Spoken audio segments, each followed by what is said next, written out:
Shalom.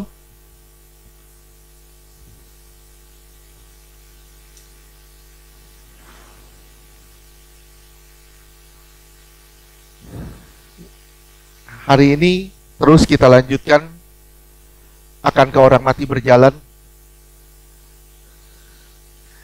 Tapi saya yakin Tuhan lagi bekerja buat kita semua supaya saudara lebih menghargai Tuhan, lebih menghargai Tuhan, dan lebih menghormati Tuhan di atas segala-galanya. Sama-sama kita buka di 1 Yohanes 3. 1 Yohanes 3 ayatnya keempat.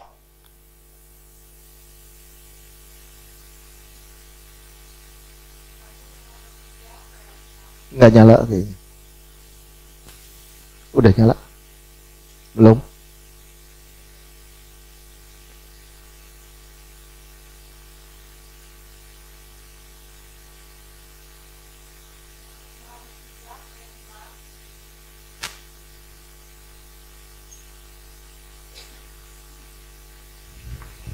Satu Yohanes 3 ayat 4. Setiap orang yang berbuat dosa melanggar juga hukum Allah, sebab dosa ialah pelanggaran hukum Allah. Ya, perhatiin ya.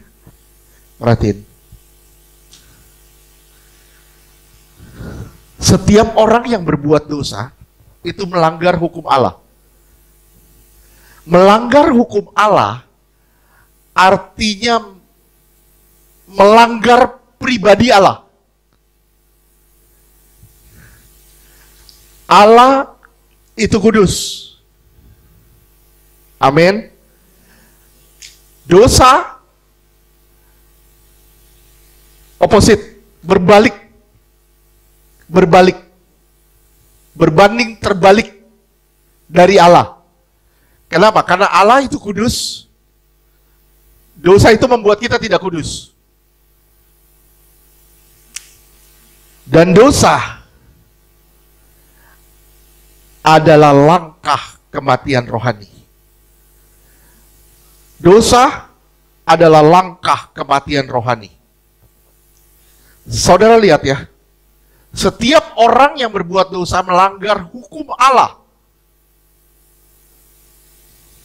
Sebab dosa adalah pelanggaran hukum Allah. Kalau saudara perhatikan baik-baik, Allah itu kasih, betul? Tapi Allah juga hukum. Di dalam kasih harus ada hukum. Sekali lagi saya ulang, Allah adalah kasih dan Allah juga hukum. Di dalam kasih harus ada hukum.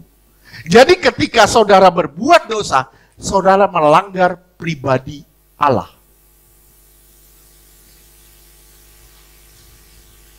Ya. Dosa membuat orang-orang percaya, melukai Allah. Sekali lagi, dosa membuat orang-orang percaya sedang melukai Allah. Tapi ketika saudara menikmati dosa, saudara mulai berubah setia. Menganggap dosa sebagai suatu kebenaran, menganggap dosa sebagai satu kelemahan yang harus ditolerir oleh Allah. Sekali lagi, menganggap dosa adalah satu kelemahan yang harus ditolerir oleh Allah. Itu adalah kejahatan. Kenapa? Karena dosa bukan untuk ditolerir, tapi dosa untuk dihakimi.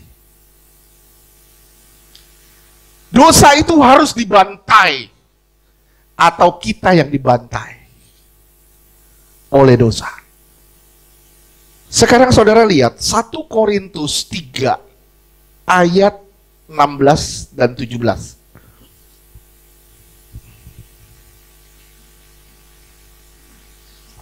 1 Korintus 3 ayat 16. Tidak tahukah kamu bahwa kamu adalah bait Allah? Bilang, saya bait Allah. Terus? Dan bahwa roh Allah diam di dalam kamu. Ada roh Allah diam di dalam saya. Terus? 1 Korintus 3 ayat 17. Jika ada orang yang membinasakan bait Allah, maka Allah akan membinasakan dia. Sebab bait Allah adalah kudus dan bait Allah itu ialah kamu. Bait Allah kamu. Saya bilang gini. Bu Yogo, Bu Fitri. Bu Fit punya rumah ya. Punya rumah ya. Saya datang, saya rusak rumah ibu. Saya datang ke rumah ibu, saya main ke rumah ibu, saya hancurin rumah ibu. Gimana perasaanmu? Kesel? Kesel? Kesel ya? Waduh, kenapa sih? Ini orang nih ngerusak rumah gue. Ini orang nih bikin tembok pada hancur. Yang datang rayap. Jadi rusak rumah. Kita kesel. Betul ya? Ya. Bisa bayangan nggak? Bisa bayangin nggak? Kita nih bait Allah. Bait Allah adalah rumah Allah. Saudara dan saya adalah rumah Allah. Saya ulang. Saudara dan saya adalah rumah Allah. Tempat roh Allah tinggal. Saudara bikin dosa, hidup suka-suka. Saudara sedang melawan siapa? Saudara sedang melawan siapa? Melawan Allah yang tinggal di dalam saudara. Kenapa? Karena rumahnya saudara rusak.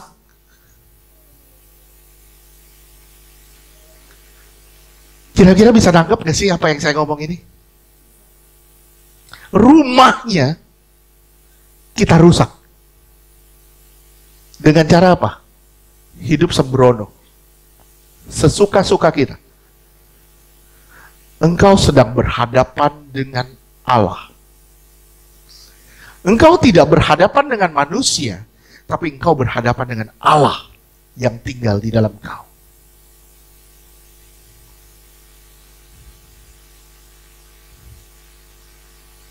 Lantas Pak, kasih karunia bekerja di mana?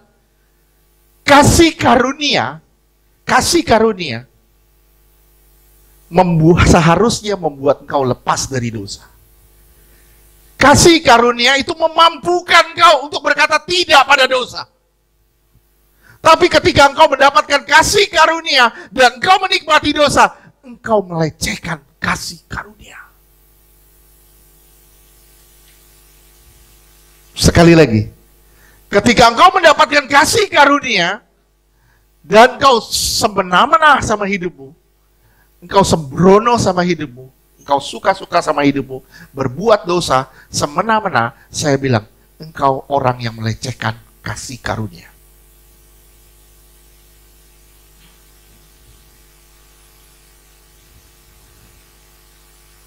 Ketika engkau berbuat dosa, engkau melanggar hukum Allah. Melanggar pribadi Allah. Tapi ketika engkau menikmati dosa, engkau disebut berubah setia. Berubah setia. Nah, disinilah yang namanya kematian rohani. Ketika engkau tidak lagi suka dengan hal-hal yang berbau rohani. Ketika engkau tidak lagi suka dengan hal-hal yang sifatnya rohani. Engkau lebih suka dengan hal-hal yang sifatnya duniawi. Kita lebih terbuai dengan sosial media daripada kita terbuai dengan firman Allah. Kita lebih terbuai dengan permainan-permainan atau hiburan-hiburan daripada kita terbuai dengan kebenaran. Kita habiskan waktu kita untuk bekerja. Tapi saudara tidak pernah habiskan waktu saudara untuk mencari Tuhan. Bahkan di saat saudara bekerja. Bisakah saudara lagi kerja tetap cari Tuhan? Bisa nggak? Bisa. Bisa. Saudara nyuci piring aja saudara bisa tetap cari Tuhan. Bisa. Jangan pernah bilang nggak bisa. Tuhan itu lebih mudah ditemui daripada saudara menemui saya. Betul nggak? Saudara hubungin saya manusia terbatas. Saudara hubungin saya bisa balas WA-nya nanti sore baru. Saya manusia terbatas, tapi Allah memberi saudara roh yang tidak terbatas. Dan roh itu hidup di dalam saudara. Dan saudara bisa hubungin dia kapanpun. Permasalahannya di mana? Tidak ada keinginan dari kita untuk menghubungi dia. Pak, saya pengen lepas dosa. Gimana caranya saya pengen lepas dosa? Satu, kalau saudara mau lepas dosa, saudara kontak dengan orang yang tidak berdosa. Siapa yang tidak berdosa? Allah. Dengan pribadi yang tidak pernah berdosa. Firman Tuhan jelas bilang, dia sama seperti kita, dia manusia, tapi bedanya dia tidak berbuat dosa. Dia sudah mati dan hidup di dalam kita, supaya saudara hidup bersama dengan dia. Aduh.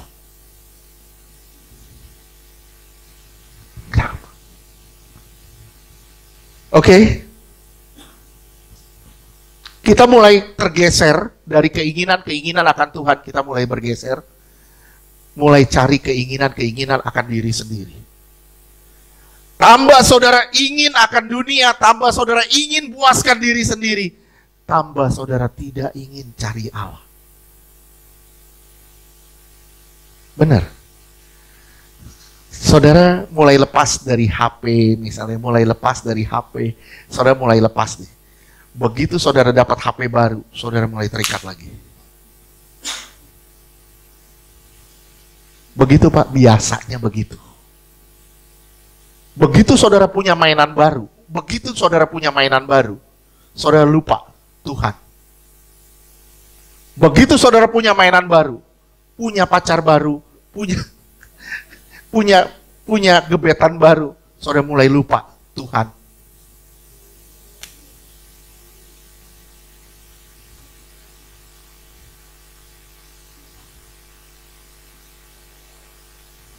Tuhan bilang gini, aku yang beri loh.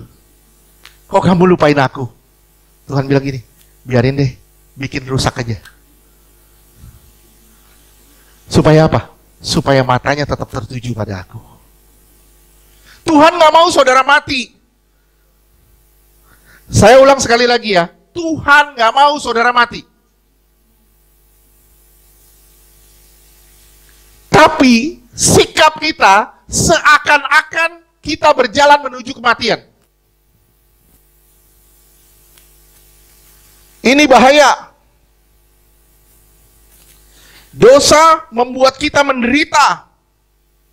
Tetapi kenapa kita juga nggak sadar sampai sekarang? Dosa benar-benar membuat kita menderita. Tapi kenapa? Seakan-akan Tuhan yang membuat kita menderita. Kenapa? Karena daging kita menuntut dosa terus-menerus.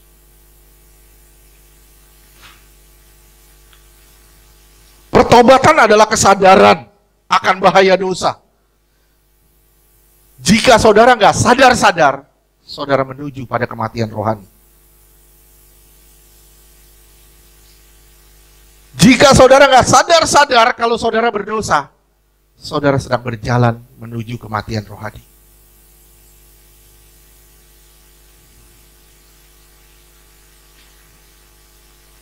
Saya bilang sama saudara ya, kalau saudara bermasalah hari ini, percaya masalah bukan sarana untuk menghancurkan kau. Bukan sarana di kadang kala. Tuhan memakai sarana bukan untuk menghancurkan kau, tapi Tuhan memakai sarana untuk membentuk engkau menjadi pribadi yang lebih luar biasa ke depan. Tuhan memakai masalah supaya engkau menjadi pribadi yang lebih indah di depan. Pak, jadi gimana Pak? Saya bilang, temukan maksud Tuhan. Tugas kita hanya menemukan maksud Tuhan di balik semua masalah yang kita hadapi. Itu aja. Temukan semua maknanya. Oke. Ciri yang berikutnya, kita mulai nggak suka sama firman.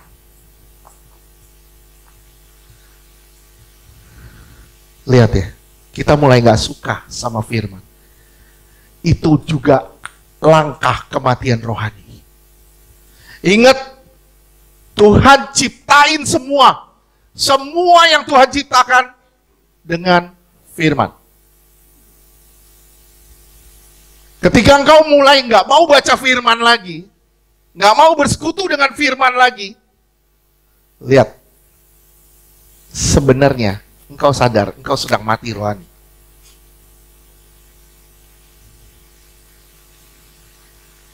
Amin gak sih?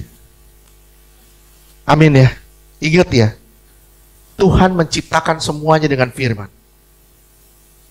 Bagaimana kita bisa hidup tanpa firman kalau Tuhan menciptakan semuanya dengan firman? Bagaimana saudara bisa hidup tanpa firman? Amsal 1 ayat 23 sampai 33.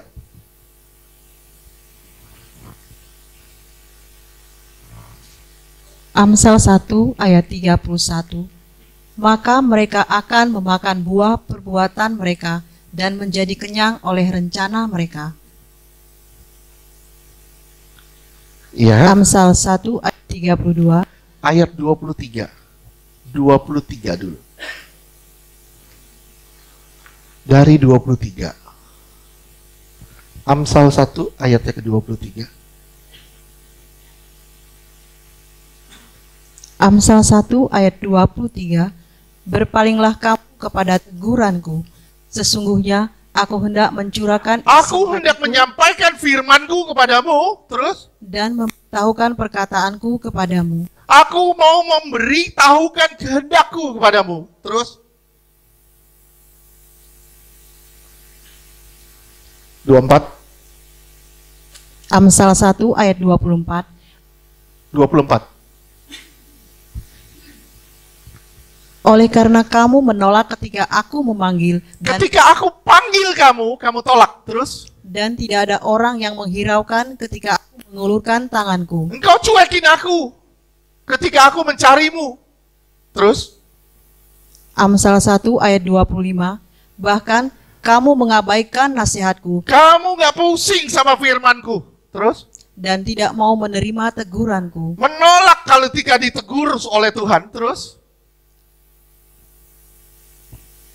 Amsal 1 ayat 26. Maka aku juga akan menertawakan celakamu. Kamu celaka, aku tertawain. Terus? Aku akan berolok-olok apabila kedahsyatan datang ke atasmu. Ayo, lawanlah firman. Firman akan menjadi lawanmu. Lawanlah firman, maka firman akan menjadi lawanmu. Berani gak sih? Berani gak lawan firman? Makanya jangan abaikan firman. Terus? Amsal 1 ayat 27. Apabila kedahsyatan datang ke atasmu seperti badai, dan celaka melanda kamu seperti angin puyuh, apabila kesukaran dan kecemasan datang menimpa kamu. 28. Amsal 1 ayat 28. Pada waktu itu mereka akan berseru kepadaku, tetapi tidak akan kujawab. Mereka akan berseru, tapi aku tidak akan menjawab. Terus? Mereka akan bertekun mencari aku, tetapi tidak akan menemukan aku. 29. Amsal 1 ayat 29. Oleh karena mereka benci kepada pengetahuan. Mereka benci kepada pengetahuan, mereka gak suka dengan firman. Terus? Dan tidak memilih takut akan Tuhan. Mereka tidak memilih takut akan Tuhan. Amsal 1 ayat 30. tidak mau menerima nasihatku, tidak mau menerima firman-Ku, terus, tetapi menolak segala teguranku. dan menolak semua firman-Ku, terus. Amsal 1 ayat 31, maka mereka akan memakan buah perbuatan mereka. Kamu akan makan buah yang kamu tabur sendiri. Terus? Dan menjadi kenyang oleh rencana mereka. Menjadi kenyang dengan semua yang kamu rencanakan. Kamu merencanakan apapun, kamu kenyang oleh itu. Tapi kamu gak pernah kenyang sama firman Tuhan. Terus? Amsal 1 ayat 32, sebab orang yang tak berpengalaman akan dibunuh oleh keengganannya, dan orang bebal akan dibinasakan oleh kelalaiannya. Iya. Orang yang tidak berpengalaman akan dibunuh oleh keengganan, dan orang bebal akan dibinasakan oleh kelalaian. Simak ya. Hawa ditipu karena mengabaikan firman. Dosa itu manis di awal, tapi pahit ujungnya. Sekali lagi saya bilang, dosa itu manis awalnya, tapi pahit ujungnya. Berapa banyak dari kita icip-icip dosa. Kita pengen cicipin dosa. Kenapa? Karena kita lihat buahnya bagus. Memberi pengetahuan kepada kita. Dosa itu casingnya bagus. Casingnya bagus. Dalamnya rusak total. Hawa ditipu karena abaikan firman. Kejadian 2 ayat 17.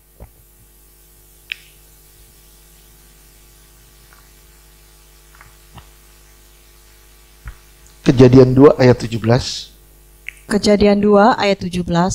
Tetapi pohon pengetahuan tentang yang baik dan yang jahat itu, janganlah kau makan buahnya, sebab pada hari engkau memakannya, pastilah engkau mati. Ya, Tuhan ngomong sama Adam. Lihat, pohon pengetahuan yang baik dan yang jahat, jangan kamu makan buahnya, sebab pada hari engkau memakannya, engkau pasti mati. Pada waktu engkau makan dosa, engkau mati. Ya, pada waktu engkau memakan dosa, engkau mati. Terus, Kejadian 3 ayat 1. Kejadian 3 ayat 1.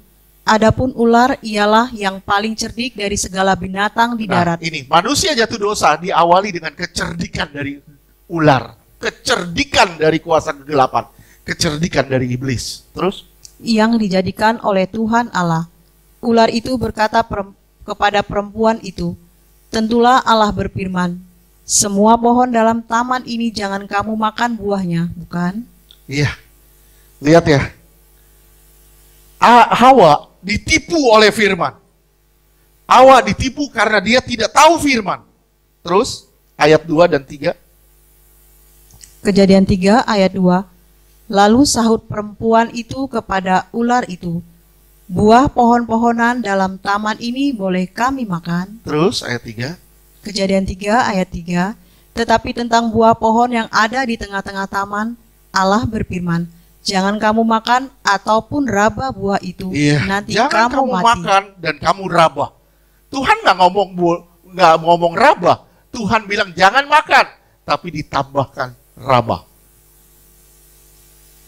Ya, kenapa? Karena tidak tahu firman. Orang yang tidak tahu firman akan ditipu sama kuasa gelap lewat firman.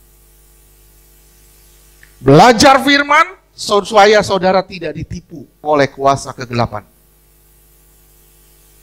Dosa manis awal tapi pahit ujungnya. Jangan biarkan firman berlalu seiring selesainya ibadah. Saya ulang. Jangan biarkan firman berlalu begitu aja seiring dengan selesainya ibadah. Tapi simak baik-baik supaya saudara tidak ditipu oleh kuasa kegelapan. Berapa banyak dari kita keinginan akan firman mulai terus berkurang, terus berkurang, terus berkurang. Menyusut terus, menyusut terus, menyusut terus. Kenapa? Kenapa? Karena kita menuju pada kematian rohani. Tambah engkau gali dunia, tambah engkau gali dunia, tambah engkau tidak punya keinginan untuk menggali kebenaran. Saya ulang sekali lagi ya, tambah engkau gali dunia, tambah engkau tidak punya keinginan untuk menggali kebenaran. Tambah engkau gali kebenaran, tambah engkau tidak ingin untuk menggali dunia.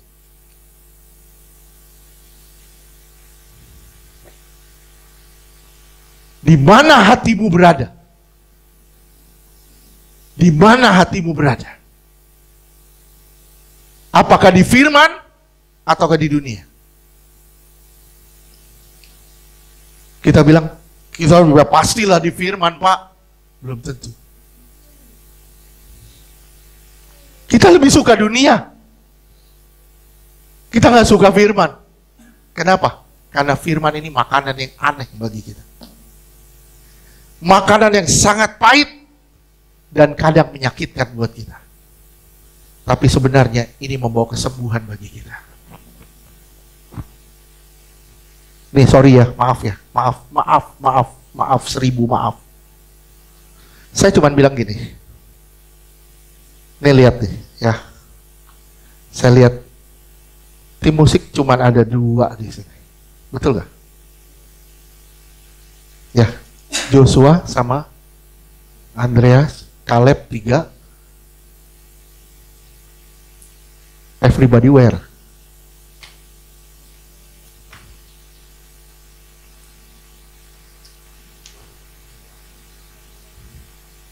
Lihat ya, lihat, perhatiin baik-baik.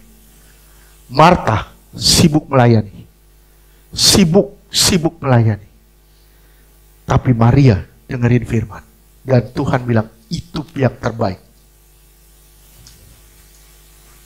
Buat apa? Pelayanan. Tapi begitu firman ada di luar. Sorry, maaf. Maafkan saya ngomong begini. Tapi ini fakta. Betul gak sih? Betul gak? Sekarang saudara lihat. Lukas 10 ayat 40 sampai 42.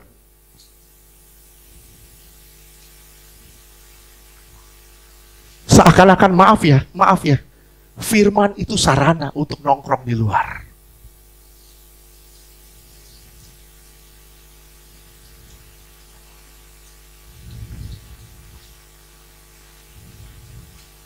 Betul gak sih?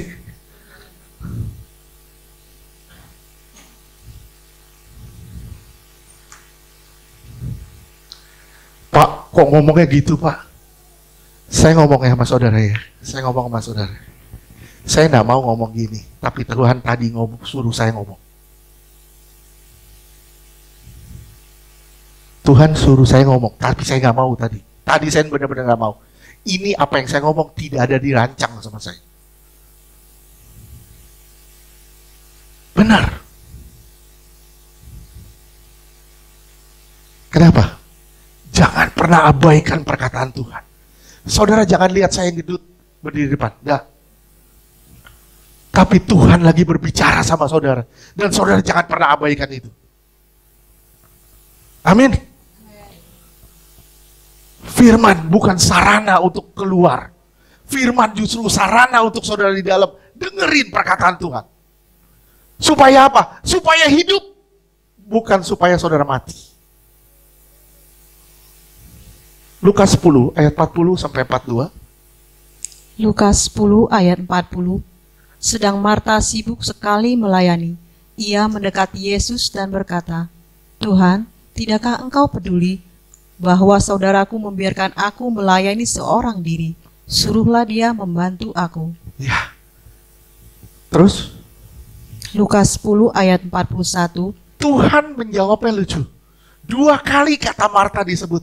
Marta, Marta. Artinya apa? Aduh lu. Terus? Tetapi Tuhan menjawabnya, Marta, Marta, engkau khawatir dan menyusahkan diri dengan banyak perkara. Engkau sibuk dengan perkara-perkara pelayanan. Terus? Lukas 10 ayat 42. Tetapi hanya satu saja yang perlu. Maria telah memilih bagian yang terbaik. Yang perlu satu, Maria duduk diam di kaki Tuhan, mendengar suara Tuhan. Itu yang sangat penting sebenarnya.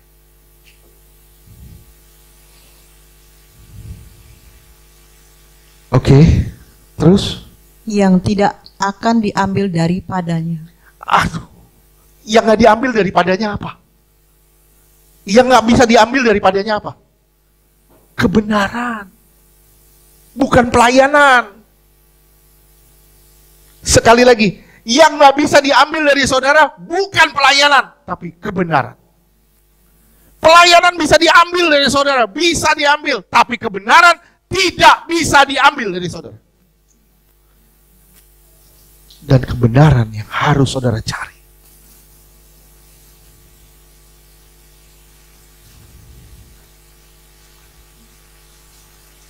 Banyak orang mengejar nubuatan,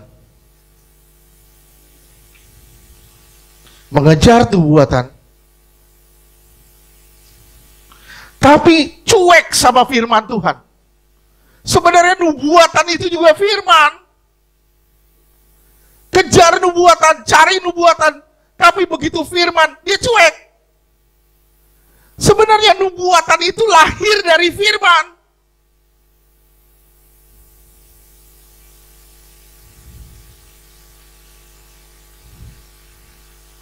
Jujur,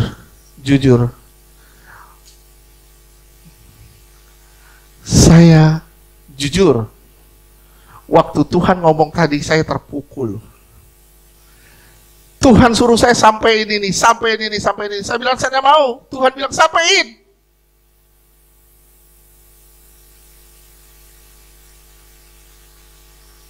Oke, bagian yang terpenting bukan pelayanan. Bagian yang terpenting adalah kebenaran. Banyak orang kejar nubuatan, tapi cuek sama firman. Nubuatan itu firman Tuhan. Jangan diabaikan. Kenapa? Karena firman akan membuat kau hidup. Firman yang menentukan kau hidup atau kau mati. Bukan pelayanan. Saya ulang sekali lagi. Firman yang akan menentukan kau hidup atau kau mati. Bukan pelayanan. Ibrani 4 ayat 6.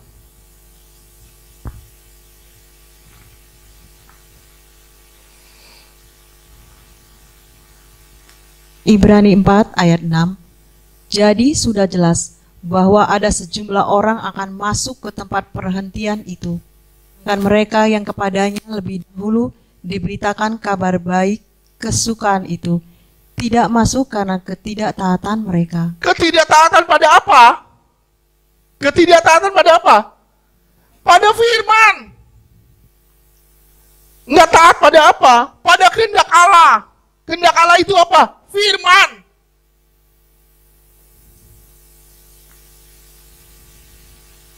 Saya bilang sama saudara, jangan pernah mengabaikan firman. Karena di dalam firman itu ada kehidupan. Dan di dalam firman ada pelayanan.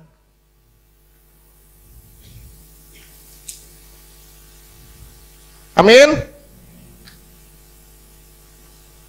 Sekarang lihat Saul. Kita lihat Saul di 1 Samuel 15 ayat 2 seterusnya. 1 Samuel 15 ayat 2. Beginilah firman Tuhan semesta alam. Aku akan membalas apa yang dilakukan orang Amalek kepada orang Israel, karena orang Amalek menghalang-halangi mereka ketika orang Israel pergi dari Mesir. Ketika orang Israel pergi dari Mesir, ketika saudara lepas dari ikatan, dosa yang menghalangi saudara masuk ke dalam tanah perjanjian. Sekali lagi, dosa yang menghalangi saudara masuk ke dalam tanah perjanjian. Terus? 1 Samuel 15 ayat 3. Jadi pergilah sekarang, kalahkanlah orang Amalek, tumpaslah segala yang ada padanya, dan janganlah ada belas kasihan kepadanya. bunuhlah semuanya, laki-laki maupun perempuan, kanak-kanak maupun anak-anak yang menyusu, lembu maupun domba, unta maupun keledai. Sekali lagi saya bilang, Amalek melambangkan dosa. Orang Amalek melambangkan dosa. Dosa harus dibantai sampai habis. Dosa yang disisakan akan menjadi penghalang saudara untuk sampai ke dalam tanah perjanjian. Saya ulang sekali lagi, dosa yang saudara sisakan akan menjadi penghalang saudara untuk sampai ke dalam tanah perjanjian. Gimana caranya Saul bisa berubah setia? Karena dia menyisakan dosa. Terus 1 Samuel 15 ayat 4. Lalu Saul memanggil rakyat berkumpul dan memeriksa barisan mereka di Telaim. Ada 200.000 orang pasukan berjalan kaki dan 10.000 orang Yehuda. Terus 1 Samuel 15 ayat 5. Setelah Saul sampai ke kota orang Amalek, disuruhnyalah orang-orang menghadang di lembah. Terus Tuhan sudah memberi kekuatan, kemampuan untuk Saul untuk mengalahkan dosa. Terus 1 Samuel 15 ayat 6. Berkatalah Saul kepada orang Keni, berangkatlah, menjauhlah, pergilah dari tengah-tengah orang Amalek, supaya jangan kulenyapkan kamu bersama-sama dengan mereka. Bukankah kamu telah menunjukkan persahabatanmu kepada semua orang Israel ketika mereka pergi dari Mesir? Sesudah itu, menjauhlah orang Keni dari tengah-tengah orang Amalek. 7. Lalu Saul membuka orang Amalek mulai dari Hawilah sampai ke Syur, yang di sebelah timur Mesir. 8. Agag, raja orang Amalek, ditangkapnya hidup-hidup, tetapi segenap rakyat ditumpasnya dengan mata pedang. Saul mengabaikan firman. Dia tidak dianggap sama Tuhan. Saul sebenarnya seseorang yang bisa dijadikan orang yang gagah perkasa. Seorang pahlawan yang luar biasa. Tapi karena dia mengabaikan firman, dia kehilangan kesempatan yang Tuhan berikan. Sadar nggak sih? Sadar nggak sih saudara? Saudara mengabaikan firman. Saudara mengabaikan firman. Saudara mengabaikan kesempatan yang Tuhan berikan.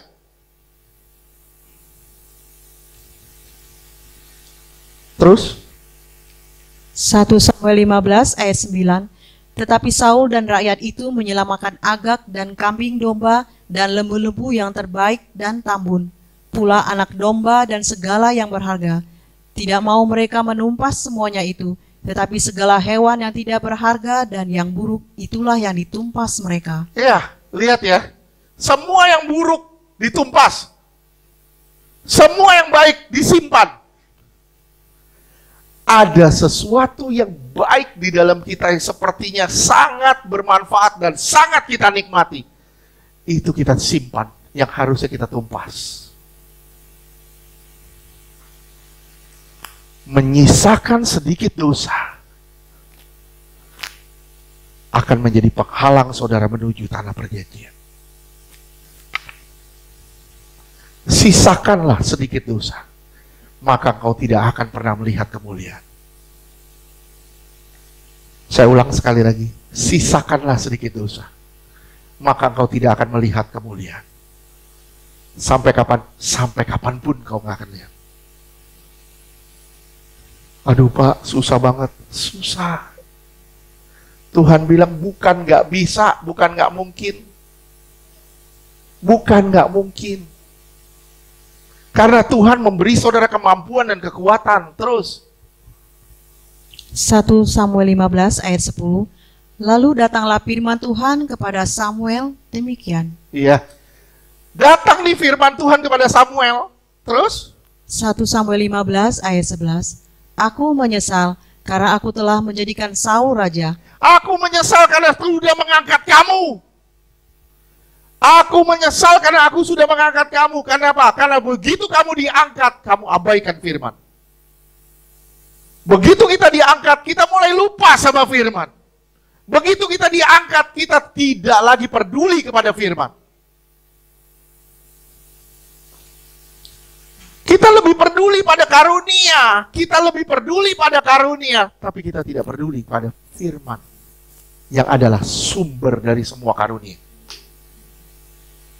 Akhirnya apa? Banyak orang tersesat dengan karunia karena nggak ada firman yang hidup di dalam dia. Oke, terus ayat 13. 1 Samuel 15 ayat 13. Ketika Samuel sampai kepada Saul, berkatalah Saul kepadanya, diberkatilah kiranya engkau oleh Tuhan. Lihat ya, tidak ada rasa bersalah di sini. Padahal dia tahu harus dibantai semuanya. Tidak ada rasa bersalah. Kenapa? Karena dia sudah menikmati. Ketika saudara sudah menikmati dosa, saya ulang, ketika saudara sudah menikmati dosa, tidak ada rasa penyesalan lagi. Tidak ada lagi rasa bersalah. Ketika saudara mulai menikmati dosa, saudara menganggap dosa itu adalah kebenaran. Saya pernah ngomong sama saudara, kebenaran, dusta tidak akan pernah berubah menjadi kebenaran, walaupun 1000 orang mengaminkannya. Kebenaran tidak pernah akan berubah jadi dusta, walaupun cuma 1 orang yang mengaminkan.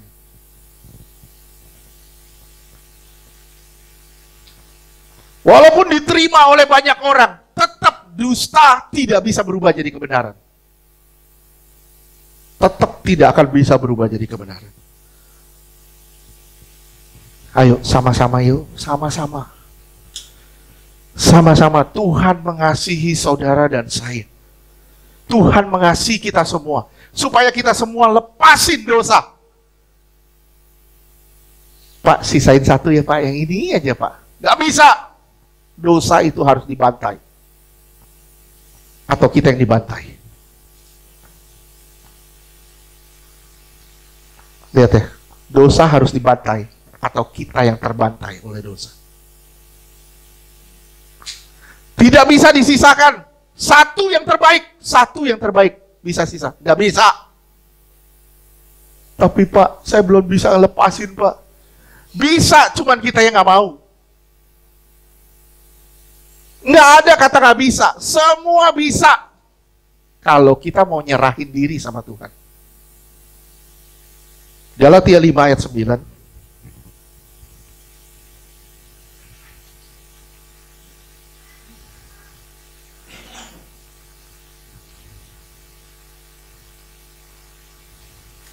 Galatia 5 ayat 9. Galatia 5 ayat 9 ya. Sedikit lagi sudah menghamirkan seluruh adonan. Lihat ya. Ini air bersih. Saya tuang sedikit sirup di sini. Udah nggak bersih lagi. Udah nggak murni lagi. Walaupun cuma setetes. Misalnya ada sirup merah saya tetesin ke dalam sini. Tetap ini udah gak murni lagi. Amin gak? Ini akan murni, tetap murni ketika gak ada unsur dari luar yang masuk ke dalam. Saudara bisa bayangin, ini hidup saudara, ini tubuh saudara. Ini tubuh saudara. Tuhan isi saudara dengan firman. Tuhan isi saudara dengan rohnya. Saudara masukin sedikit dosa di situ. Gak bisa. Tuhan bilang gak bisa, udah gak murni lagi. Udah gak murni lagi. Sedikit dosa akan menghamiri seluruh adonan ini. Saudara lihat ya.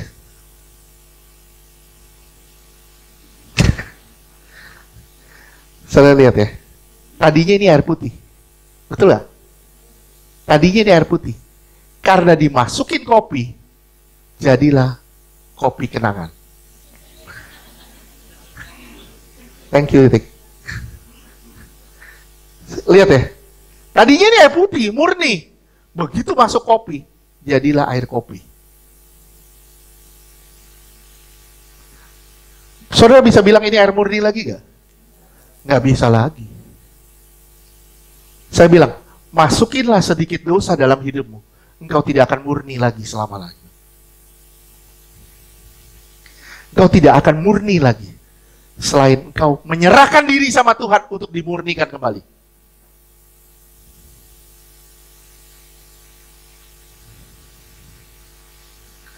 Ketika kita mulai mengasihi diri sendiri, ketika kita mulai menikmati dosa, maka kasih akan Tuhan mulai pudar dari kita. Firman akan menjadi sampah di hadapan kita ketika dosa sudah masuk ke dalam kita. Saudara, perhatikan ya. Ketika kita mulai izinkan dosa masuk ke dalam kita, keinginan kita akan firman mulai pudar. Artinya, firman kita anggap sebagai sampah. Tapi kita nggak sadar kan?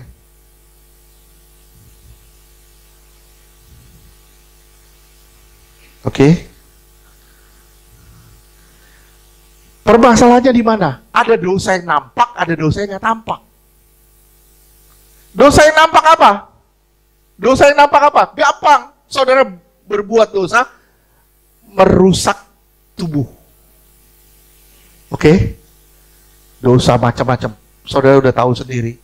Perjinahan, ini itu segala macam.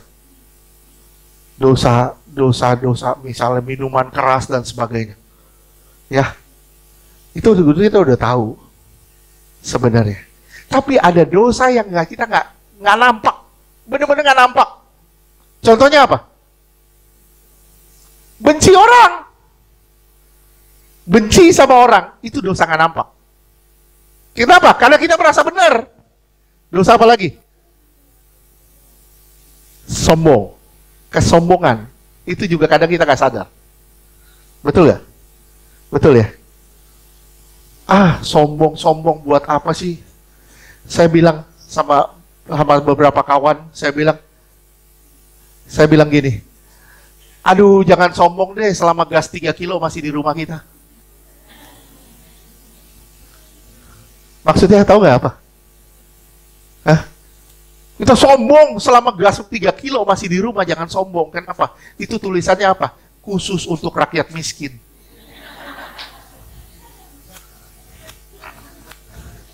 Jangan sombong selama gas 3 kilo masih di rumah. Mau semewah apapun rumahmu, pakai gas 3 kilo, tetap itu untuk rakyat miskin. Oke? Ya. Harga diri. Nah, harga diri. Waduh, jangan diusik. Lu boleh bikin apa aja, tapi lu jangan jamah hati gue.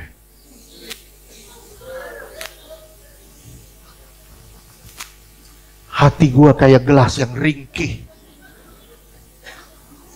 mudah pecah. Jangan singgung gue ya. Lu boleh ngomong apa aja, tapi jangan sebut nama gue. Udah kayak Tuhan, jangan sebut nama gue sembarangan.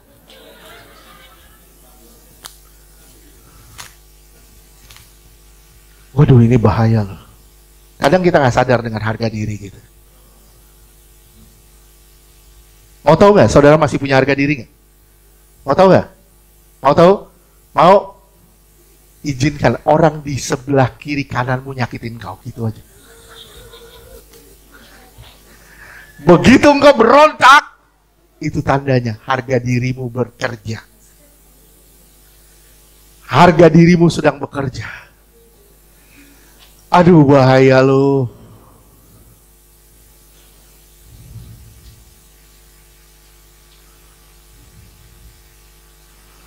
Lihat ya, 1 Samuel 16 ayat 14.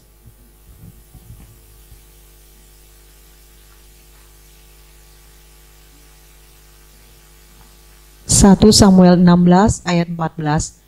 Tetapi roh Tuhan telah mundur daripada Saul. Mundur dari Saul. Terus kenapa? Karena dia benci Daud.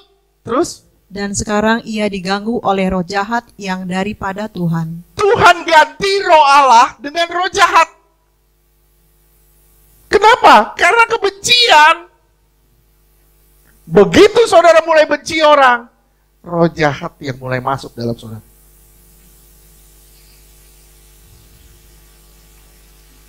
Lihat ya, simak ya, simak ya, simak ya. Tuhan tahu rasa sakit di hatimu. Tuhan tahu rasa sakit di hatimu. Tapi Tuhan tidak mentolerir sakit hati yang kau alami. Tuhan tahu sakitnya hatimu. Tuhan tahu. Tapi sayangnya Tuhan gak bisa tolerir sakit hatimu. Tuhan gak bakal bisa tolerir sakit hatimu. Kenapa? Karena itu bertentangan dengan kodrat ilahi. Bisa bayangin kalau Tuhan sakit hati sama kita? Bisa bayangin? Kita udah jadi bubur hari ini. Kalau Tuhan sakit hati sama kita udah gak ada di dunia ini. Saya ulang sekali lagi, Tuhan tahu rasa sakit yang ada di hati kita. Tapi sayangnya Tuhan tidak mentolerir sakit hati itu. Karena itu bertentangan dengan kodrat ilahi. Karena itu celah kuasa kegelapan. Dan sarang sakit penyakit. Sakit hatilah sama satu orang. Dan kau akan menuai hasil di kemudian hari.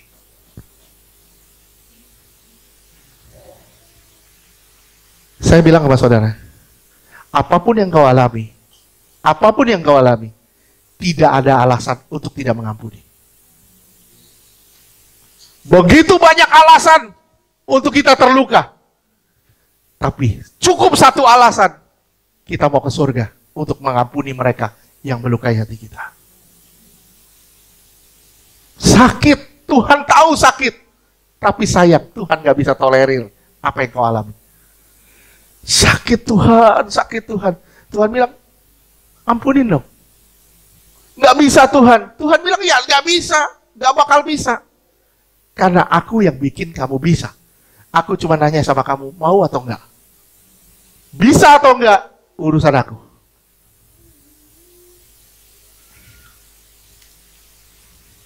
Bagaimana supaya rohani kita bisa hidup kembali? Bagaimana supaya rohanimu bisa hidup kembali? Saya bilang sama saudara, kembalilah ke firman Tuhan. Maka kau akan hidup lagi. Yehezkiel 37 ayat 1 sampai 11.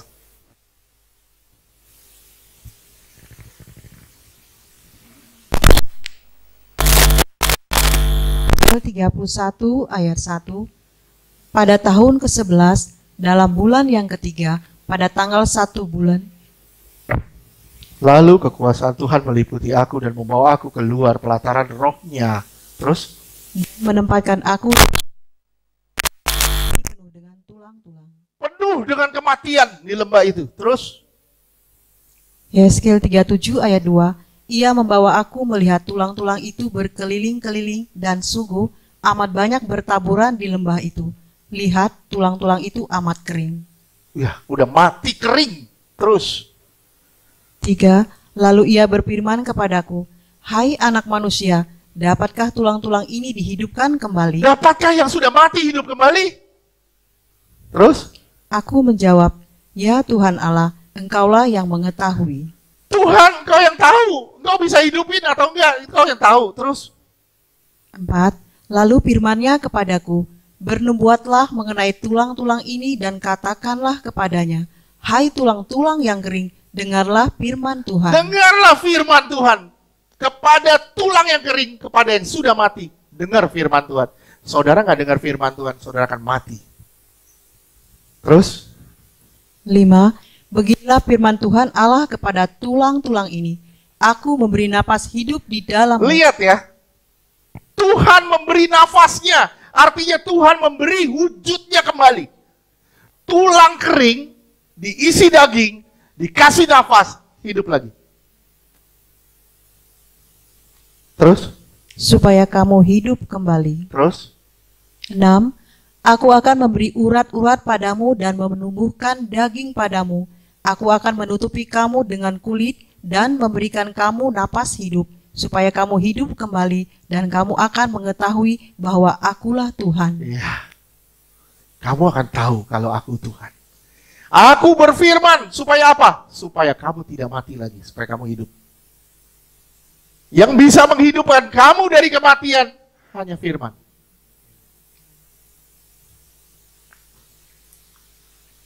Kita pernah mengalami kematian. Dan kita pernah mengalami kehidupan. Tapi jangan izinkan kita mati lagi. Gimana caranya? Bergaul dengan firman. Supaya engkau tidak mati. Terus? 7. Lalu aku bernubuat seperti diperintahkan kepadaku, dan segera sesudah aku bernubuat, kedengaranlah suara. Sungguh, suatu suara berderak-derak, dan tulang-tulang itu bertemu satu sama lain. Ketika firman datang, terus tulangnya mulai bergerak-gerak, terus? 8.